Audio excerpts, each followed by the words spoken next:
Welcome to the Cardiff Central Podcast.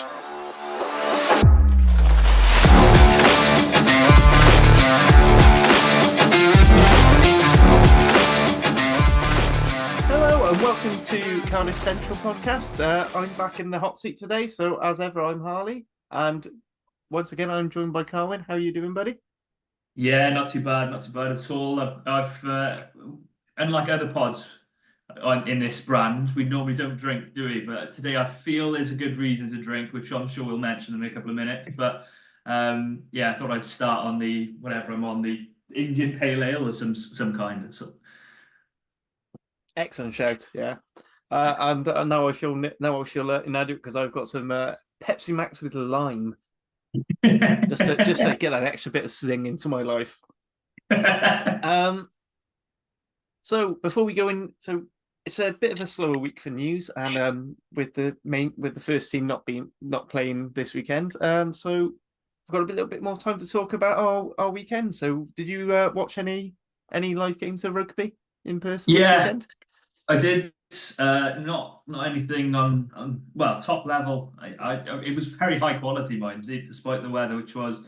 I went down to watch Cardiff North against Pontyclun women. Really good game. Pontyclun were on top in the first half, it seemed. Sophie Peters in the centre, she was absolutely superb. She was a few people were noticing her and giving her a name check as she was playing.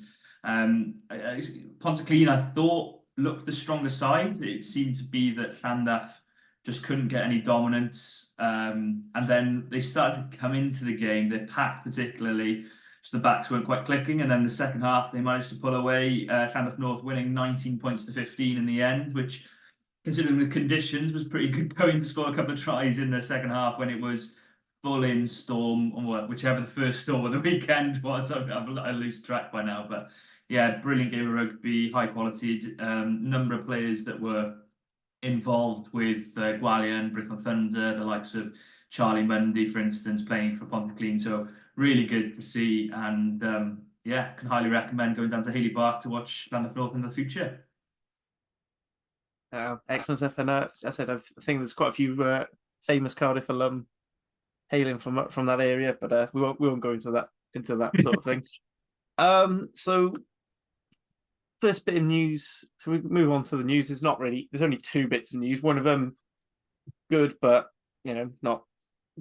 not to the same scale as the other bit of news. So if we go first of all, and that is Cardiff Rugby are terrible at releasing signing videos, but the good news is we've re-signed Mackenzie Martin, and even a very dodgy McDonald's reference isn't going to spoil that for me. No, it did spoil it for me. No, I'm joking. It's great news, isn't it? It's great news, and that's 3 of the 4 new caps or uncapped players, sorry, I should say, in the Wales squad that have been signed to new longer-term contracts, and how great news that is as well. The cynical side of me sees it and thinks, well, get them while they're not demanding higher paid contracts. But the practical matter of it is they are going to be commodities and they are quality players. So let's be honest about it. So to get those 3, and hopefully Evan can stay around for a while as well. It'd be great to see him having a long-term future at the club. So yeah, can't speak highly enough of that bit of business to get Mackenzie alongside Man and win it to the long-term contract. I'm sure Harley backs that as well.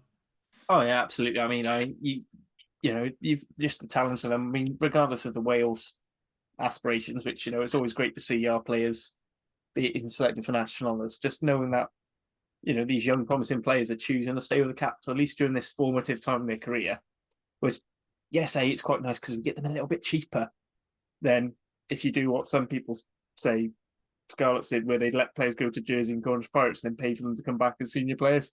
That seems like a false economy to me.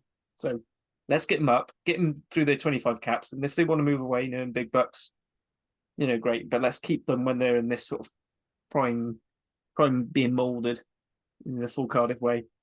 And then as long as we can keep the pathway going, which we should be good. And I suppose I feel like we're gonna be rattling through tonight anyway. So going to the big news today, which do you want to take the lead on this one?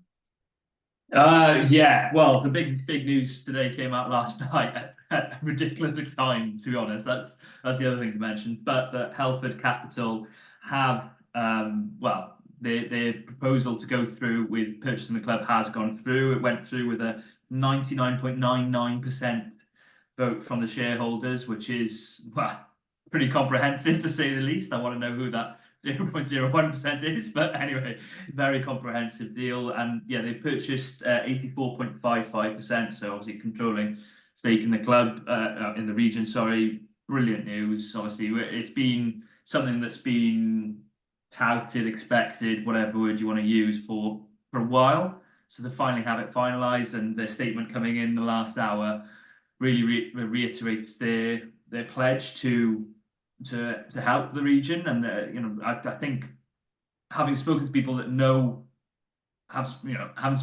haven't spoken to them personally, but haven't spoken to people that have spoken to them, they seem really dedicated to rugby, really dedicated to improving the Cardiff Arms Park and the rugby experience, as well as the academy, etc. So that's something that can only be commended, and hopefully all that proves to be true and comes out in fruition, because yeah, lots of things need to be improved. We know that, and obviously there's financial difficulties behind, but it's great to have a backer now after some brilliant years with the Thomas family and someone else to continue their legacy. Yeah, absolutely. And also, if Phil and Neil want to, feel like they want a platform to share with the fans, they're more than welcome to come on this podcast anytime they like, if they're listening. And if they're not, and Phil and Neil, feel free to point them in our direction, and they can decide whether or not they want to in the first place. It does lead me into one of the few listeners' questions we've had over that sort of dripped in over the weekend. I apologize, I haven't got the name to it, but they were talking about what do you think their priorities are. Now, I feel like we've discussed this at length when the news first broke. But I mean, for me, it's got to be about, on the rugby side, is securing what is already good. So our path, in Phil and Neil's statement, they said about how they want to secure and improve the fact that we are the second largest pathway, or we have the second largest number of players tuning through up to international levels, compared to second only to Leinster. I feel like that, at least in Europe. I think South Africans have something to say about that, but yeah. So I think we need to make sure these pathways are good. Try and strengthen links with the likes of Cardiff Uni, Cardiff Met, Uni South Wales. There was talks about bridging with Clifton College and the likes of Gloucester Hartpury. So academy prospects who wanted to go and do their studying up in those institutions could and still stay contracted to us. So I think that's got to be a first. They're not, making sure we've got top end of training facilities. So the is it the Llanhish or the Pentwyn Leisure Centre?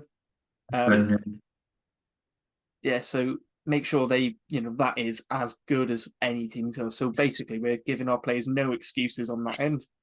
And then I think the final thing, which is, they're very big on trying to make Cardiff a more sustainable club. So they're not relying on having to constantly put money in.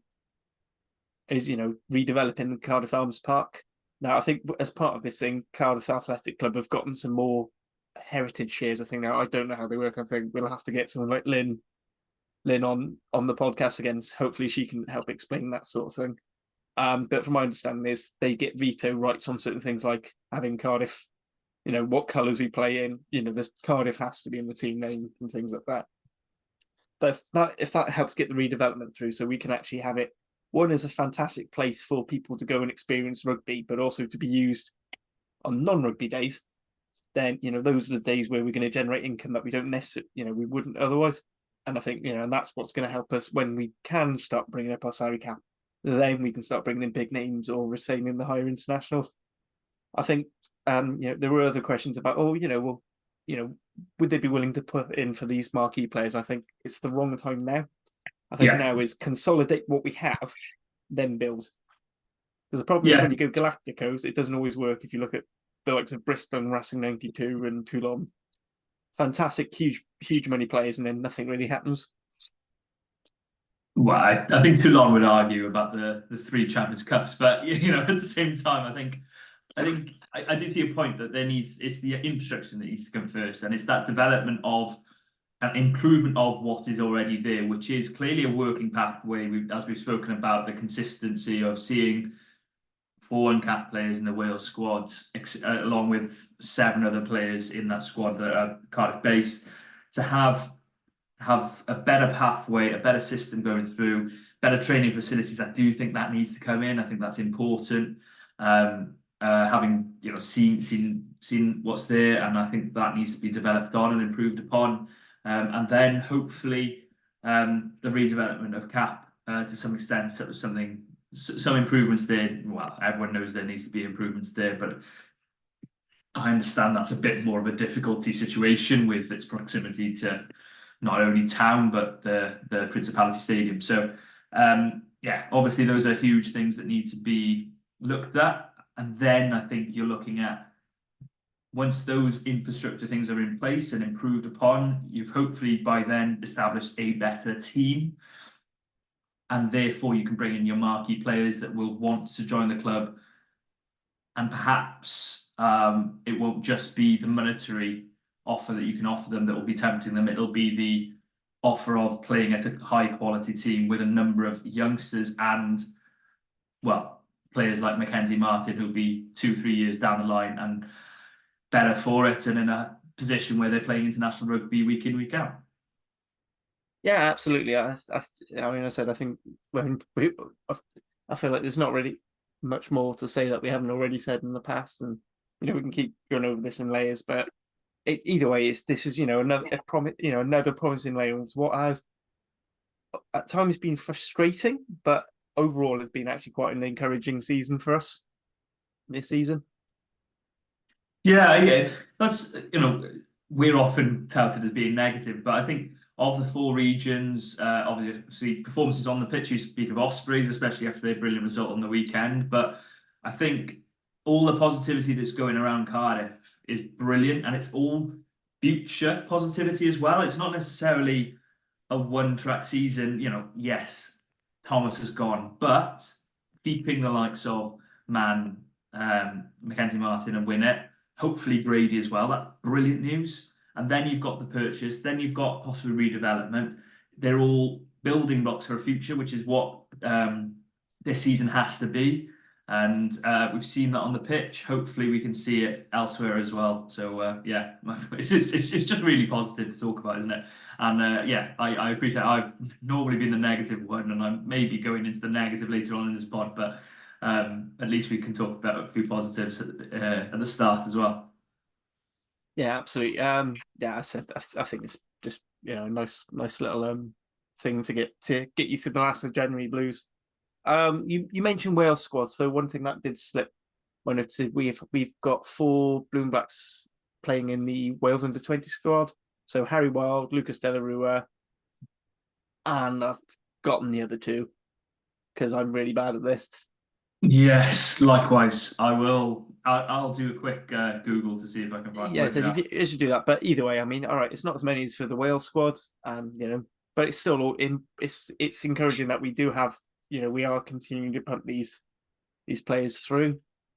Yeah, and whilst you're doing that, I'm trying to think of other points to make. As you can tell, the one thing on Harry Wild is I'm hearing a lot about him, and I would like to see a bit more of him. That's a small point, but I've heard a lot of how promising a prospect he is. So I'm very excited by the prospect of seeing him in an under-20s jersey. I'd like to see a bit more of him around the Cardiff rugby system. Matty Young and Cody Stone are the other 2 to mention. I knew those are young and both backs. So yeah, those 2 to mention, obviously, as well as De La Rua and Wild. But yeah, obviously we know what De La Rua can do, both at the under-20s level and Cardiff rugby level, as he was proved really, really well in the last couple of months. But he's one to look out for. Another name to mention is Evan Wood, who's with Cardiff Met. Obviously, yes, not quite with the Blue and Blacks, but a name to mention for the future, hopefully. As we mentioned about those pathways earlier, about having stronger connections with Cardiff Met and Cardiff Uni. Yeah, absolutely. And just want to put our condolences out to Ryan Woodman for the injury he's sustained, so which means he's a unfortunately captain, and that's been passed to his Dragons teammate Harry Ackerman. Yeah, you know, it's just always shit because I thought he's been playing really well for the Dragons. And, you know, probably the only player who's come close to the sort of Alex Mann's format in the 6 jersey of the Wales qualified 6s anyway. Yeah, Ospreys fans have mentioned Rhys Davis, but whether or not he's a natural 6 or just playing there, I don't like it. And I know, and Gav from Dragon's Lair would be banging on that drum as well. That, you know, leave second rows in the second row. I thought I'd mention it, but I knew Harley was going to come down like a ton of bricks. But yeah, Woodman's been superb this season. It was very enjoyable to do the pod yesterday. However, although we don't want to see anyone get injured, doing it with Yeston, who's been banging the Harry Ackerman drum for about 2 years. So he was rather smug at seeing a player he's been banging the drum up, getting the opportunity to be captain, which is brilliant to see. And his form, especially for the region now, has been brilliant enough, considering he's had some brilliant years with Newport in the past as well. So another pathway player that, you know, for them, that's great to hear about. Yeah, that's it. So I do like to, as much as I like to take the piss out of the other 3, you know, I do like to also help raise us all up when we've got players doing particularly well. Yeah. Yeah, that's the majority of the news. The other bit of news probably to mention is the EDC situation, which it's an odd one. So right, well, I'll give a bit of backstory, which is obviously the EDC is the Elite Development Competition, which is meant to be a new competition set up with 8 to 10 teams semi-replacing the Indigo Premiership. It's a focus on those players between the ages of 20 to 25, having those players and developing them to become regional and internationals. You know, the player they constantly talked about was the Jack Morgan being lost from the regional game, going back to Aberavon and coming back, and having that pathway for those players who perhaps don't make it initially at regional level, get dropped down and then come back. Initially, it was a sign-on process, and the majority of the clubs signed up, but Cardiff, Ponty, and Merthyr didn't sign up. Steph Thomas from Wales Online, who, well, you've had him on the wrap, haven't you? We've had him on the Welsh podcast as well. Did a piece yesterday, I believe, about how Cardiff and Ponty had signed up for the EDC, had put a late bid in to try and sign up for it. Ponty have now denied that. In I think the last 24 hours, they put out a statement online, just a short, sharp statement saying that they haven't put a late bid in, and Cardiff haven't yet commented on it. It's all a bit of a mess, and the initial statement from all 3 was around the lines of they were worried about the salary caps and the salary issues that they would have with going into the EDC. I think the obvious concern is, do you miss out on the opportunity if you don't take part? And what is then your situation? But yeah, it's all a bit of a mess now, isn't it, Harley? Yeah, I mean, the other one that they were worried about is because the EDC would be a much more condensed format. They'd be losing games from home games. I mean, that's a topic that's always on the minds of most rugby fans. Although I feel like we've got to accept that we're only gonna get to a certain level of home games again with just how congested the whole calendar is and play things, which is why it's always great with like Cardiff rugby season ticket. You get the Rags games for free and you get the age grade games tacked on, you know, well, most of them tacked on for season ticket. I think they had a triple header for the girls under 18s at Cap, and that was £3 to watch 3 games of rugby, which is fuck all. That probably barely, you know, the people who would have gone there probably didn't pay to have the pay for the referees' expenses. But yeah, it's an odd one. I mean, I get what they're saying. I mean, I feel like we keep trying to do something along these lines. So a couple of years ago, we had the regional A teams, which didn't quite work because they had like 3 games at the start of the season, 3 games in the autumn, and then like there was a game later on, and it never really worked. And, you know, had the regional select 15s before that, which were used in the Anglo-Welsh and the British and Irish League, the old British and Irish League. Because I almost feel like it would have been better off if we had just separate entities so that these long-standing clubs could just carry on with the Premiership and they could stay on their thing. And then maybe they have a development side that is based in, you do a ground share type of thing. And, even if you did call them Ponty, say for the two Cardiff ones, they just went, right, we'll have a Ponty and a Merthyr based one. And then you've got the Rags, which Cardiff can use as a de facto team of that sort of style anyway. But I feel like if we're not in the EDC, then that sort of takes it, and would that affect your more so like the Wales side of things as opposed to coming up to Cardiff? Because I feel like their pathway, they just carry on doing the same thing. And then the question is would the quality of the EDC end up getting much better than the Premiership? And then at that point, then is it, are we going to see a much bigger jump for these Cardiff players coming from the Rags up? And I said it's just all a mess. I think the clarity and the communications around this from all parties has been really poor.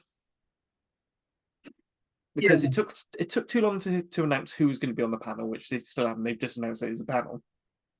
They've no one specified what the actual criteria are for the eligibility of these clubs. The only one we know about is that they're supposed to be working on a budget of £300,000.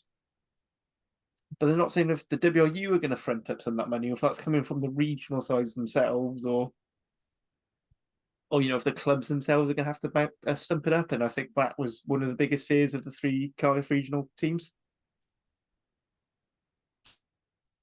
So I was at the announcement of the EDC initially, and that happened late August.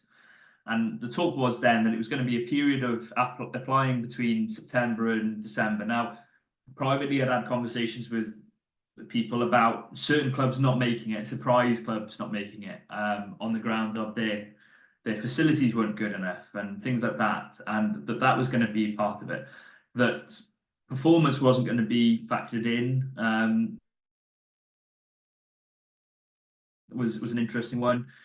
Obviously, there was going to be 2 clubs per region plus a club in North Wales, which obviously is going to be RGC. So you then have RGC plus 2 plus 2 plus 2 plus 2 and another possibly. The situation with Cardiff has made things more difficult. I think the situation with what's going on in Newport as well is difficult. So who do you take from the Dragons region? Do you take Pontypool, who are up and comers and would feel a bit frustrated having worked so hard to get back up into the top level of the Welsh Premiership, to not be then part of this new competition would be frustrated. I think there are lots of questions still to answer. It seems to be 6 months down the line. I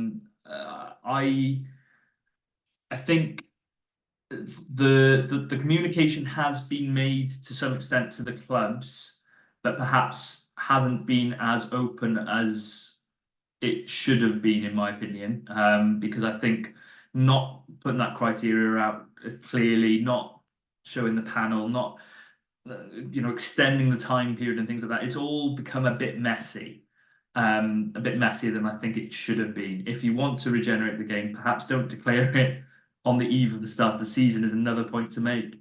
I think there are lots of points that were not the smartest, but hopefully things will get smoothed out and things can be agreed upon, because at the moment, if you take those 3 clubs out, we'll see what happens with Cardiff, obviously in the Rags, but if you take those 3 clubs out, then it's a bit difficult to work out who those 10 teams are going to be. Yeah, it goes back to that problem that came up in the latest WRU report. One of the big issues is communication, and here we go. There's an issue of communication again. I'm not saying it's just the WRU. I used to work at the University of Exeter. They had a report where it said one of the biggest failings is communication, and they were really crap with the communication of the results of this report, of that report. So it is a big company thing. Yeah, but it is frustrating. I said I think until we hear a bit more about it, it's all a bit he said, she said, until we get some nice confirmed statements from WRU or clubs involved. Yeah. Oh, sorry, go on. I was going to say about the positives from the weekend, which was that Cardiff won, the Rags won on the weekend, quite convincingly so as well, against Neath, who'd obviously had a bit of a bounce back. But They won 35-17 down at the Knoll. Bridgend took the win against Pontypridd in the Celtic Warriors derby, which was obviously a very touching moment for them. Obviously, they were paying tribute to JPR Williams after his passing 2 weeks ago, and a number of his ex-players, fellow ex-players were there, and a brilliant game. I think Pontypridd were very close to getting the victory there, but unfortunately just missed a few kicks at the end, and Bridgend took it 15 points to 13. But yeah, unfortunately also Merthyr couldn't play because of a frozen pitch at Pontypool. Those were the weekend games in the Indigo Prem. Right, so I suppose we best talk the elephant in the room. So we are officially out of Europe now, to no one's real surprise. So we lost 48-26 to Racing 92 in the Disco Dome with the weird kickoff time. Well, probably the kickoff time everyone wants, Saturday at 3:15, but it just feels wrong for the venue. What are your overall thoughts on the game?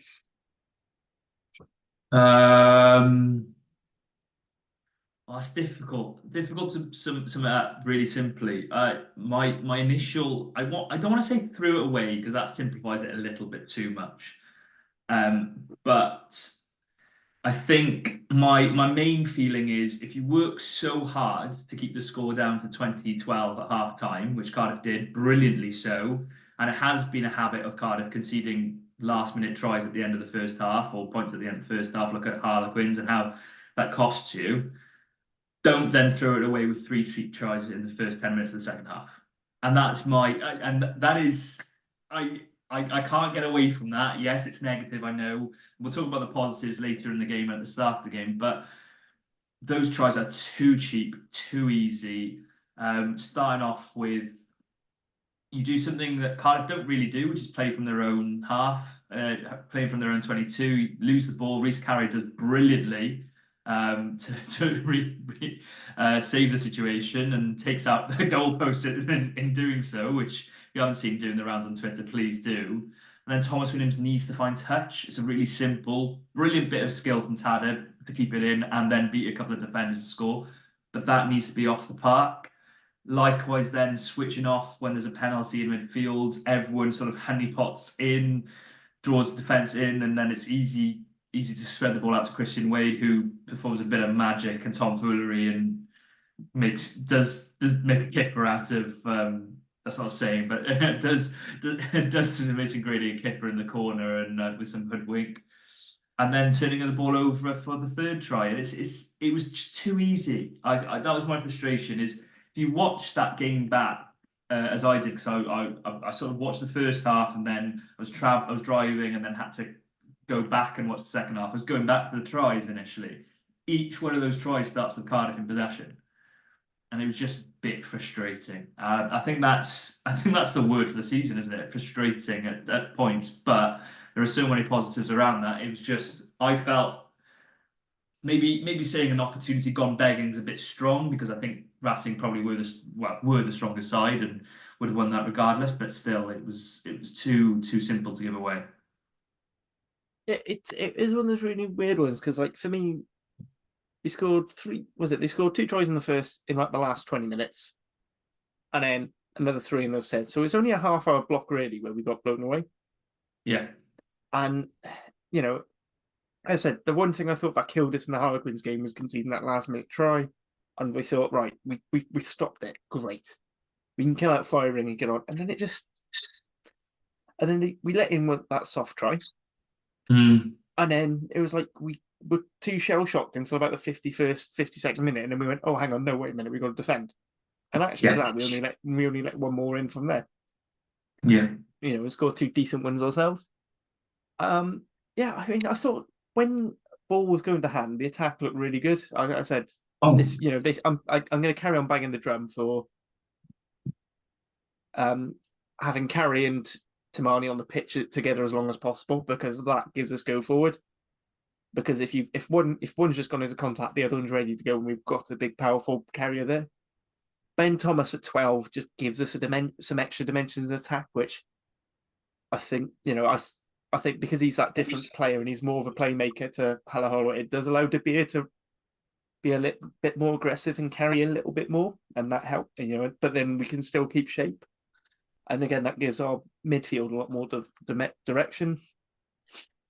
I thought Alex Mann had another fantastic game until he went off. Actually, I thought our bench was fantastic. I thought it worked really well. Kudos to his carry after sending a post off for HIA to putting in a decent 72-minute shift. He probably should have gone on about 5 minutes earlier. I think you could see there was right towards that last sort of 65, 70 minute, you could see he was really struggling. But I get it, because you've got Reece Barrett on the bench. He's only really played Rags level, then bring him up. But that's a sign of where we are. This time next season, I think Reece Barrett comes on a bit earlier, and we probably don't concede that last try. They certainly don't concede the scrum penalty to get that last try. Toumani was unbelievable when he came on. It was a shame it was at the expense of Big Mac. But my word, we have got to keep him. Ooh. There's something, it's almost Big Nick-esque, and it almost, where it's interesting you say that, because a couple of weeks ago I do remember sort of thinking it's almost inevitable that he's not going to stay. Oh, maybe yeah. it was me. Oh no, I think I agree. He probably is, but oh god, it was just the turnovers he was getting. It just reminded me so many times of the peak Nick Williams, where it's like, we need a moment, and he just sort of comes, pilfers the ball, clean turnover, and then we're up. So, and I think it is something we do. As great as our sevens are, I think other than Thomas Young, most of them hold for the penalty as opposed to the clean turnover. I know Alice Jenkins does it occasionally, but I do think, although we don't get many penalties that way, it helps it helps because we're actually getting true transition ball, because you get a really nice clean presentation. And because Toumani's so long, it's that long, he almost forms that long ruck for you, and the ball's away. I thought defence overall, apart from that sort of half-hour gap, I thought was mostly a lot better. I said keep them out line, and the line out was 100%, but still a little bit wobbly, so it wasn't clean. They were very quick to sack Rory Thornton, but at least we were getting the platform, which is something we haven't had in a lot of other games. I back everything you said. To be honest, I thought, like you say, the bench was superb, and Ben Thomas, I thought, he's starting to look like a proper player. Starting to look like, actually, I correct that. Starting to look like the player that he looked like 2 or 3 seasons ago. He sort of came on the scene, looked like he was going to be a big prospect, had a little bit of an iffy spell, which is understandable for a young player, and he's come back stronger for it, and he's clearly reveling in this. I don't want to say freedom, but the almost the trust that Matt Sherritt's putting in him. I think he looks like he could be, well, in it for the long haul for Cardiff, and a real good player for a long time, which is great to see. I think that there were so many positives from this European campaign, though. When we're talking about Cardiff being knocked out and that it was inevitable, but I think a lot of people saw Cardiff being whipping boys, and I don't think that was the case. I don't think, the Toulouse result was not great, let's be honest about it. It was a bit of a humbling, to say the least, but the performance... But look at everyone else. Yeah, that's the first thing to say. The second thing to say is the performance wasn't actually as bad as perhaps the scoreline suggests. Again, cheap tries given away, but that was one thing. The Bath performance, that should have been a win. I think that's the frustration, and that's the hindsight, is it should have been a win from the position they were in. Harlequins, look, we said that write-off, I think, for me. Second half, rewrite that one off. Second half performance was a write-off. The first half in the game, last-minute try that I don't think should have been, but that's by the by. And then a performance against Racing where, at times, Cardiff were as good, if not better, than Racing, but gave away cheap tries. I think there's clearly we can see the shoots of a great team there. Here is the shoots of a great team. It's just getting rid of the daft errors, and I do think some of them are schoolboy, and that's probably the frustration that you look at. Switching off from a penalty in midfield, that's a schoolboy error. That's a mistake where you go, come on, lads, you know better than this. But I think there's other bits of the game where there needs to be a bit more streetwise, bit more understanding of how to win at this level. But that'll come, and when it does, it's going to be a good team and an exciting team to watch. Yeah, absolutely, absolutely. I said it's nice when we agree on things. Yeah, and it's nice when we can be positive. But Yeah. I think shame they're out of Europe. But yeah, as you say about Toulouse Harlequins and things like that. But look at how Harlequins humbled Ulster as well. So Yeah. it's no. Well, No. I mean, just talk about some of the players we've we've had, because obviously it's Champions Cup, it's the elite of rugby. You've got the English sides are on more than us, but probably not by much. But you look at some of the players. So you've got Sia Khaleesi, two-time captain. Will Rowlands, Wales international, probably our best player of the last 3 seasons. Finn Russell, who everyone thinks is amazing, unbelievable. Trevor Neokane, a World Cup winning prop. You've got Alex Dombrandt, Russell, there, Marcus Smith, Dupont, Tommy Ramos.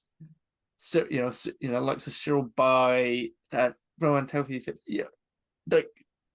a veritable who's who of the people who would quite often are on the level of making World 15s of the year or the Six Nations 15 of the year. And it's not to say we don't have quality in star players. It's just a lot of them were injured at the time as well. Yeah. Like our two biggest players are in terms of like brand, the most recognisable, Talupe Falato and Josh Adams haven't. Falato's been injured all season. Josh Adams barely played. Yeah. Through injury, and that that's the level we're at. We can see where we need to go, and it's quite for me. It was quite good seeing. Apart from probably the Toulouse game, I didn't feel we were too far below. Like the Quins game, I feel was just more of a write-off performance where we just everything went wrong. That was it. It was just ignore this. But like, I thought against Racing, for the most part, we were toe to toe. For Bath, as you said, we should have won. Maybe in another another day would have won. But the fact that we're toe to toe, and in the league, where in the league we haven't, we either won or we've picked a bonus point. Unfortunately, it's more of losing bonus points than winning. But the other big positive for me in the Racing game is we got a try scoring bonus point, which is only our third or fourth this season. Weirdly though, 4th highest tries in the URC, which shows how skewed that Dragons game was. But in a lot of games we've been 3 tries. Well, we've just not quite got that 4th.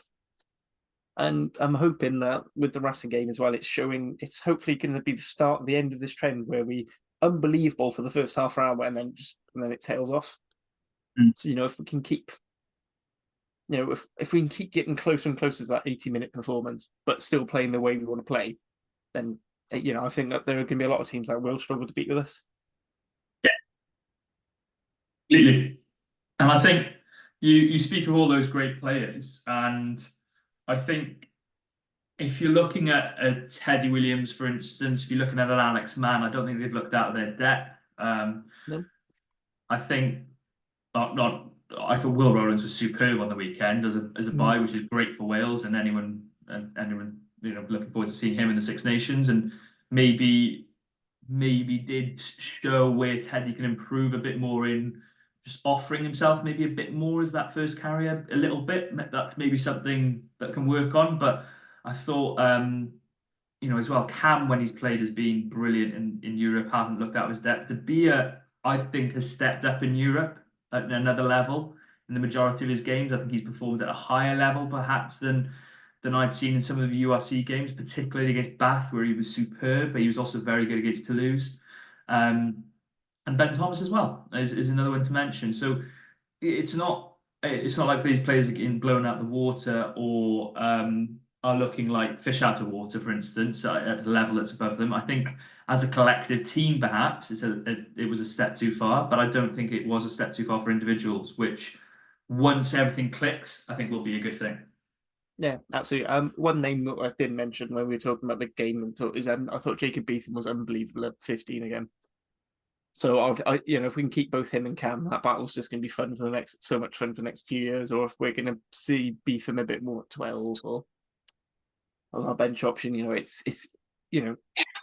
it's great to have one player who's brilliant in the spot, but having a second player who's constantly pushing him is just going to make better. I think one of the greatest things we've had over the past couple of years is Thomas and Lloyd battling over that 9 jersey. And, although Thomas cemented himself as the main starter, there were games where he'd flip around and you'd have Lloyd, particularly like when you go to like the wet and wildy areas of Galway and stuff, and, you can just use Lloyd Williams to just kick us out of trouble. And then Thomas comes on the last 10, 15 minutes for that moment of magic you need. Yeah, completely agree. I think Cam is definitely the guy in the box seat. But you'd expect that from a guy when he's competing against a guy who's missed a year of rugby. So yeah, I think Jacob needs a run of games somewhere, and if you can get 2 or 3 games, that'd be great. Because in a weird way, it may be the best thing for. Well, not in a weird way, but I think Cam getting selected for Wales may be one of the best things that happens to Jacob, in that he gets that opportunity to play week in, week out, play 3 or 4 games straight off the bat, and get used to playing in this high level. Because I think he's still missing that a little bit. That's my thing on Jacob. But he looks, he's one hell of a physical specimen to be playing at fullback. The size of him. He's got a boot on him. I know they kicked one out on the full against Racing, but he does have a good boot on him, and he can goal kick as well. Something I didn't know until a couple of weeks ago when I went down to watch Cardiff, watching him warm up and goal kick in the warm up. So hopefully we see that in the future as well. Yeah, I mean, let's be fair. Us Cardiff fans know better than anyone. You can never have too many goal kickers. Oh, that is painful. You never know. It's still too soon. It's still too soon to talk about. It will always be too soon. It's just really exciting. I think this is one thing where careful what you wish for with the whole not having games during international windows, because obviously we won't be in action now until the 17th of February when we host Cardiff, which again, I want everyone, let's get going. It's always a great game against Cardiff. It's always a nice open game. We've got a really good home record against them, and I think the crowd is a big part of that. And I think if we can nail that down, so I'm going to be pushing this every week now, is get them the cap for Connacht. So I said, Beetham will probably have a go. So Beetham will probably get the nod at 15 for that one, and then on the game in sort of March, where I believe we're away to Glasgow, 3rd of March. I can double check that. You see, they're either 3rd of March or Glasgow's either that March rest week or it's the first one straight after the Six Nations, when we're probably not gonna have our internationals for those 3 games. 2nd of March, home to Leinster. Oh, cool. So we've got 2 both Irish home games. Well, it's really, this is where the format and the rugby calendar really annoys me. Because imagine now we didn't have Europe. But we had Europe, and we put the whole thing after Six Nations. We've got those 4 weeks in January. All right, maybe keep the 3rd, so that one. What was I thinking? If you got the 2 weeks before Christmas, and then the 4 weeks in January, that's another 6 games. That takes us up to 15. So we'd only have 3 games of the season left, of the regular season URC. Then you have the Six Nations. And then you could have that. You could have Europe, then your last 3 games, and then you've got a run. At least you've got a constant run, because I think that's one thing a lot of people complain about is when you get to this half of the season, your home games are so sporadic anyway. So we've only got 9, but they're dispersed amongst. So I think we've got 4 in this spot, but they're 4 games dispersed amongst 9 URC games. Plus you've got the weeks for Europe knockouts, plus the Six Nations, and you just like, so those 4 games get diluted into about 4 months, and just. I do see a point, but there's so many issues with the rugby calendar. I can't get started. That's the thing.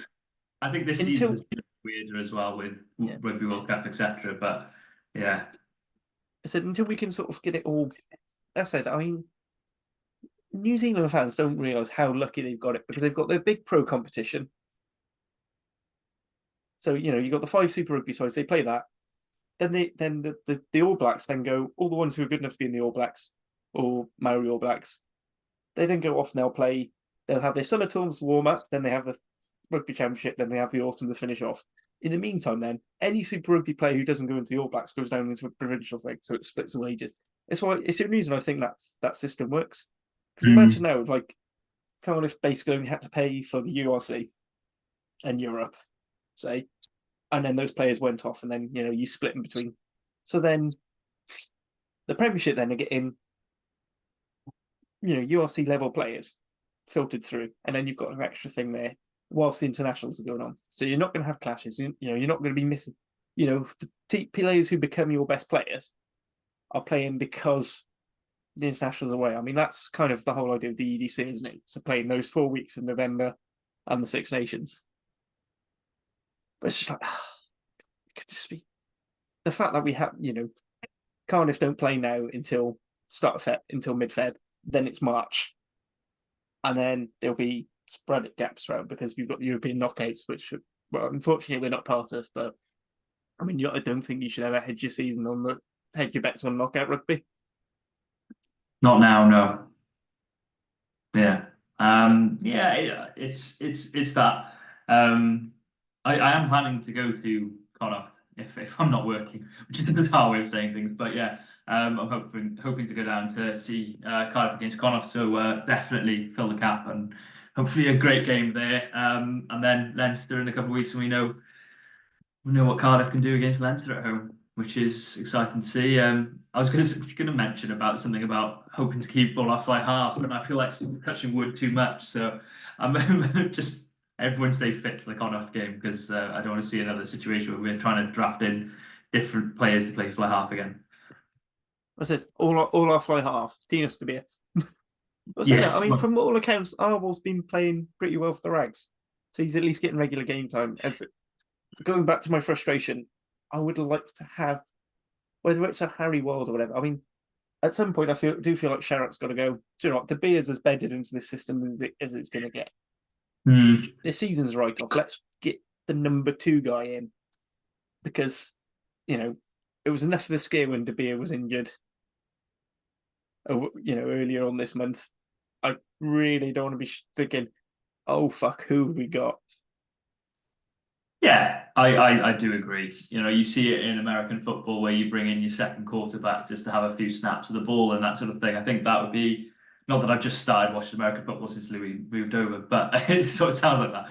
But it'd be nice to see your second 10, whoever that be it Ben Thomas, be it Ardwell, be it Harry Wild, even having a bit of a go at the 10 jersey. I think that's something that I've spoken about for a while. But on the flip side of that, I don't think Sherratt's had many opportunities where he can say I can rest De Beer, and that would be his thing to say, is that they've never been in a point apart from Toulouse and Harlequins where they're out of the game and he can rest De Beer without risking a loss that they could have possibly turned around. So that's the flip side of that. I said, for me, I think it just depends on when we get to, at what point do we say the season is effectively over? Because really, if you're not top 8, it doesn't really matter. You're playing Challenge Cup rugby. Yeah. That's a crapshoot. Like if you get teams, I mean, I still don't know how we've ended up with so many into URC ties in the Challenge Cup. That baffled me. And the fact that we had 3 Welsh teams in the Challenge Cup and not a single one of them tied with an English team seems really weird to me.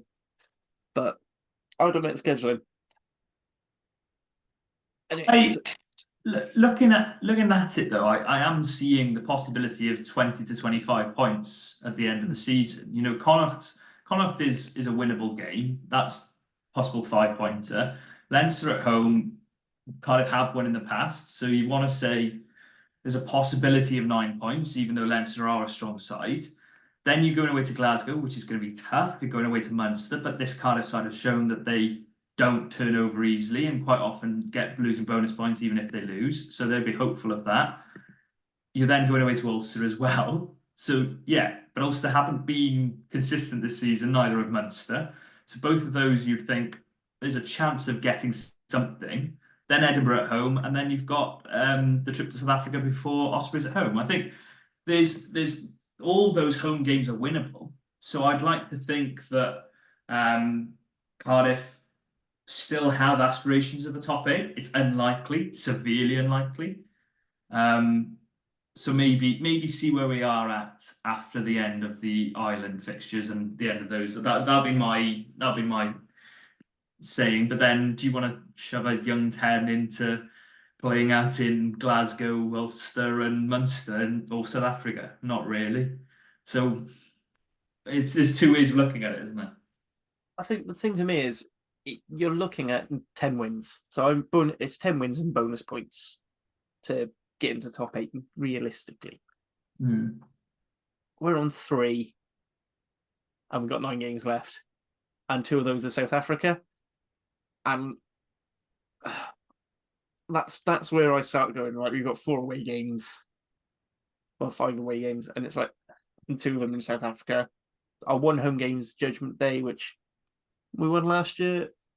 I don't think it's good. The pitch is going to be anywhere near as bad as it was at Bridgend, so because of the deluge. So I think the physical, the massive pack won't be as much of a factor. I said, this is just me where we show that you are actually the optimistic one of the 2 of us. I think it's unlikely, massively unlikely. I'm just saying, don't say no yet. Is what I'm saying. Don't call the season off yet. But I think it's very unlikely. I think Ospreys are probably the favourites of the Welsh regions, and they've got a tough run in. So I think it's going to be hard for both Cardiff and Ospreys to get into the top 8, and hopefully one does. Just because it'd be really nice to prove a point in that sense, but also to get in that top 8 would be brilliant for the future of Welsh rugby in next season. Yeah, absolutely. I think Ospreys are quite lucky in the fact they've got basically, they don't have that many to the Wales squad because of injuries, and they're all due to come back over these big games. So that might actually swing in their favour. Maybe. But as Hugh Griffin, the massive negative person, wants to point out that Ospreys have only played 2 games outside of Wales in the URC so far this season. Then I counted with, well, we've only played 1. I think that's just because he's trying to make himself feel better about the Scarlets and their horrid fixtures at the start of the season. Yeah. So, I think we've done Cardiff and European stuff to death. Maybe we'll try and find someone, an ultra positive Cardiff fan to come and give their take on it next week, because it'll only be 6 nations really to talk about. So I said we're not playing. The first team aren't playing this week. So do you want to talk about the upcoming fixtures of Cardiff interest? Yeah, Indigo Prem fixtures. You've got Cardiff at home to Bridgend. That's 2:30 kickoff at Cardiff Arms Park. Also, Pontypridd are at home at the same time to Pontypool. Merthyr don't play this weekend, but we had a little bit of discussion pre-pod about that Cardiff fixture being at Cardiff Arms Park at 2:30, because Gwalior Lightning were supposed to be playing at 1:30 on Saturday, but that's been moved to Sunday. They're playing at home to Edinburgh at the Cardiff Arms Park on Sunday, and they're in a great position, being second in the table. Hopefully they can continue their good form, 1-2 of their first 3, so hopefully they can get a 3rd win and possibly secure a place in those knockout stages. Brython, on the other hand, are away at the Wolfhounds, who are top of the table, and that's a 7:30 kickoff. Still looking for their first win. That'll be a tough fixture for Brython Thunder to get that first win for certain, but hopefully they can manage it out in Ireland.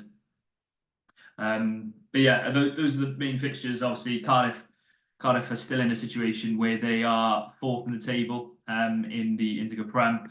They are, I think, 5 or 6 points now ahead of their nearest rivals, which are Pontypool. So that is really good to see, with the hope of getting in that top 4. Yeah, 6 points ahead of Pontypool. Hope of getting in that top 4. Pontypridd a further 4 points back to just ahead of Merthyr. So all 3 Cardiff region teams have a good chance of getting in that top 4. Although it is going to be a bit of a battle between all three of them, I think, to get that final place alongside the likes of Llandovery, Ebervale, and probably Newport. No. So yeah, so that's our Premiership update. Just a reminder that the Rags games, home games, are on the Cardiff season ticket. So if you are missing a fix of rugby, feel free to join them. The Gwalia Lightning games, unfortunately, because they're not officially Cardiff, don't come under that. But either way, still go down and support it, because the Lightning have been playing some absolutely wonderful rugby at the moment. And currently second in the Celtic Challenge table as far as I'm aware. So that's they're in a good stead to be in the top end of the knockouts as that comes around. I don't know the exact format. When we get closer to the actual final start, we'll have a talk about it more. Yeah. There is a knockout stage, but I think most people are a bit confused about how it's going to work out. But yeah, they look in a good situation if they can get a win this weekend, especially. Yeah. I said, to me, it looks like it's basically the top two teams will play. The top two teams, third, fourth, fifth, sixth, they play a double header, and then whoever wins on aggregate goes. At least that's what it looks like to me, but it might be something completely different.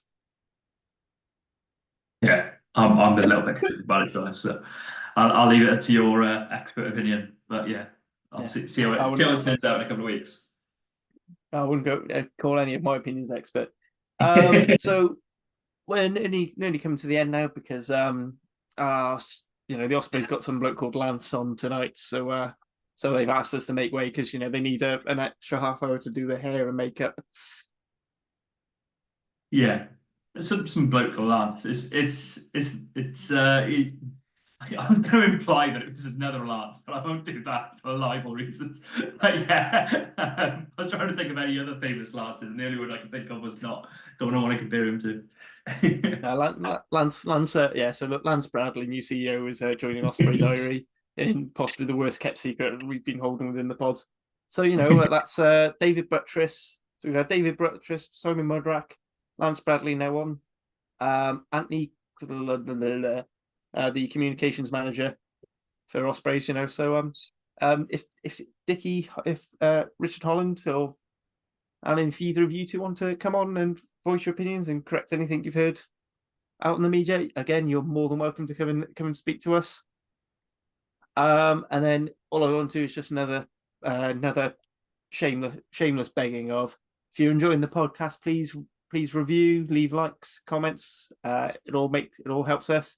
Watch us on YouTube, because that helps, and subscribe on the YouTube channel, which is Rap Podcast, which annoys me because it's podcast, but Lee tells me to shut up every time I bring it up. And you can follow us on at Cardiff_Central on X. We're also on Facebook under the Cardiff Central Podcast.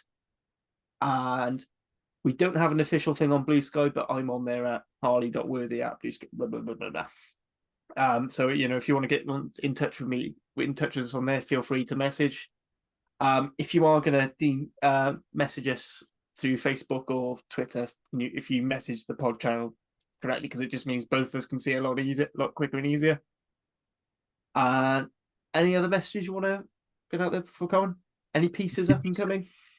No, we've got the blog for the Rap. Is probably the other thing to mention, is that we're starting up that, and there's a few ideas in the works. I've got a couple along with Yestin that we're thinking about doing.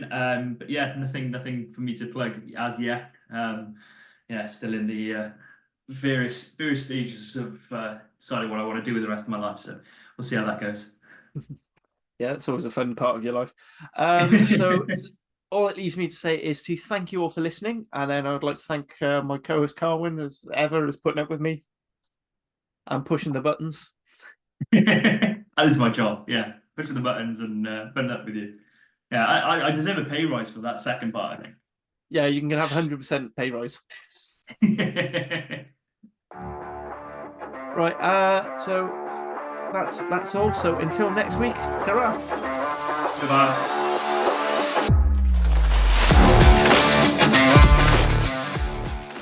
Thank you for listening to the Cardiff Central Podcast. We hope you enjoyed the show. Please subscribe, rate and review wherever you listen to us, as it really helps spread the word. You can find us on all the usual social media channels, or email us on welshregionalrugbypod@gmail.com. And remember, Whatever their question is, rugby is always the answer.